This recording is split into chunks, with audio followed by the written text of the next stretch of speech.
السلام علیکم ورحمت الله وبرکاتہ. په نننۍ ویډیو کې به زه تاسو ته د 3D ویډیو جوړول ښیم. څنګه چې تاسو په تمنیل باندې ولیدل همدغه شانې به تاسو ته زه ویډیو طریقه ښیم چې تاسو څنګه کولی شئ چې په خپل موبایل کې په کین ماسټر اپلیکیشن کې 3D ویډیو جوړه کړئ په خپلو عکسونو باندې. خو هغه نه مخکې زه تاسو ته ریکویسټ کوم چې پلیز زموږ د پښتو فوټو ایډیټینګ یوټیوب چینل سبسکرایب کول مه هیروئ. د دې ویډیو لاندې به تاسو ته د سبسکرایب بټن ښکاري، په هغه سبسکرایب باندې کلیک وکړئ. خوا کې به درته ګنټې نشان شي، په هغه ګنټې باندې به هم کلیک وکړئ چې زموږ هر یو ویډیو د ټولو نه مخکې تاسو ته رسي. نو ټایم ډېر نه خرابوم، زه خپلې ویډیو طرف ته کین ماسټر اپلیکیشن چې کله تاسو اوپن کړئ په MPT پروجیکټ باندې به کلیک وکړئ او دلته کې به په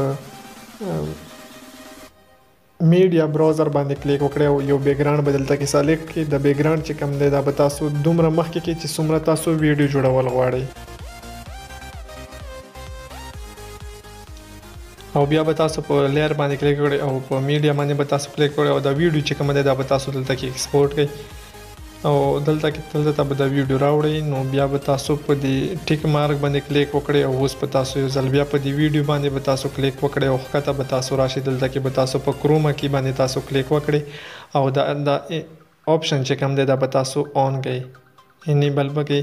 چې کله دا تاسو انیبل کړئ بیا به تاسو که دلته نه ورته سیټینګ کوئ سیټینګ هم کولی شئ او که ټیک مارک باندې کلیک کوئ نو تاسو بیا په ټیک مارک باندې کلیک وکړئ. دلته نه تاسو ورته سیټینګ هم کولی شئ چې څومره تاسو مرضي هسې تاسو ورته کولی شئ. بیا به تاسو په ټیک مارک باندې کلیک وکړئ او اول سر ته به راشي لیر باندې به کلیک وکړئ او په میډیا باندې به کلیک وکړئ.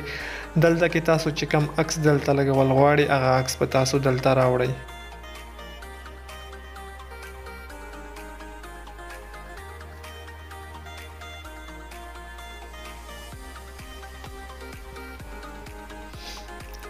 دا عکس چې کله تاسو دلته راوړئ دلته کې کوم چې کوم دغو درو واړو تصویرونو چې کوم تاسو ته ځای ښکاري په دغو کې کوم چې تاسو لګول غواړئ هلته کې تاسو لګولی شئ. دلته کې بیا په تاسو په 3 ډاټ باندې به تاسو کلیک وکړئ دلته کې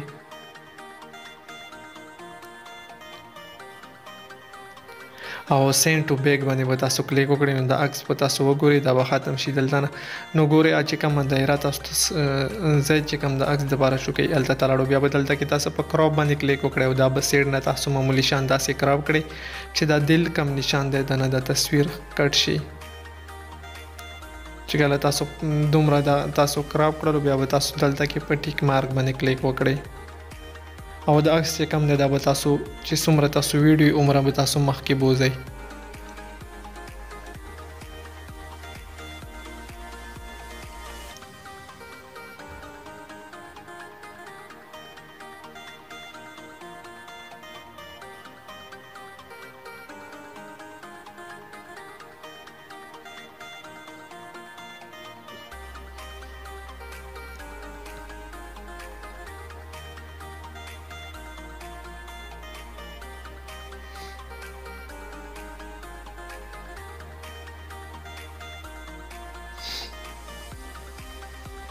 بیا ځل بیا تاسو په لیر باندې کلیک وکړئ او په میډیا باندې به تاسو کلیک وکړئ. دلته کې به تاسو اوس دویم عکس راوړئ چې کوم تاسو دلته کې لګول غواړئ.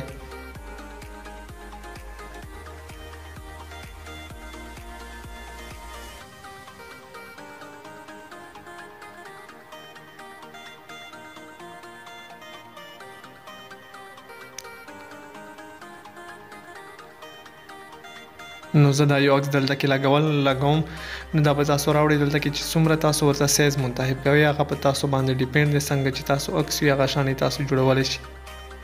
دا چې کله تاسو دلته کې داسې طریقې سره ولګول تاسو به بیا په 3 ډاټ باندې کلیک وکړئ او سینډ ټو بیک باندې به کلیک وکړئ د عکس په هم داسې طریقې سره ولګي. خو زه تاسو درخواست کوم چې پلیز د ویډیو تر اخره پورې وګورئ. بیا به تاسو دلته کې په 3 ډاټ باندې کلیک وکړئ او سینډ ټو بیک باندې به تاسو کلیک وکړئ د عکس ګورئ داسې طریقې سره ولګېدو. بیا به تاسو یو ځل بیا په لیر باندې کلیک وکړئ. چې کله تاسو په لیر باندې کلیک وکړو بیا به تاسو په میډیا باندې کلیک وکړئ او دلته کې دریم عکس چې کوم دی هغه به تاسو راوړئ او دلته کې به یې ولګوئ.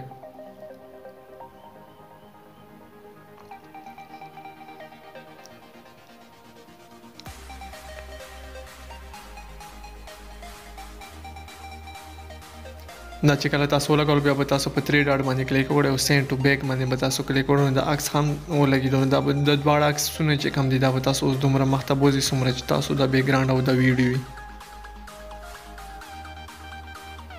چې کله دا تاسو مخته راوړو نو اوس په تاسو د سیو کېدو لپاره به تاسو دلته کې په د شیر آپشن چې کوم دی په دې شیر آپشن باندې به تاسو کلیک وکړئ او سینډ ویډیو ټو ګیلري باندې به تاسو کلیک وکړئ کم سیز باندې هم چې تاسو غواړئ هغه سیز باندې تاسو سیو کولی شئ نو تاسو ویډیو ګورئ تاسو ویډیو چې کومه دی هغه سیو ته سټارټ شوه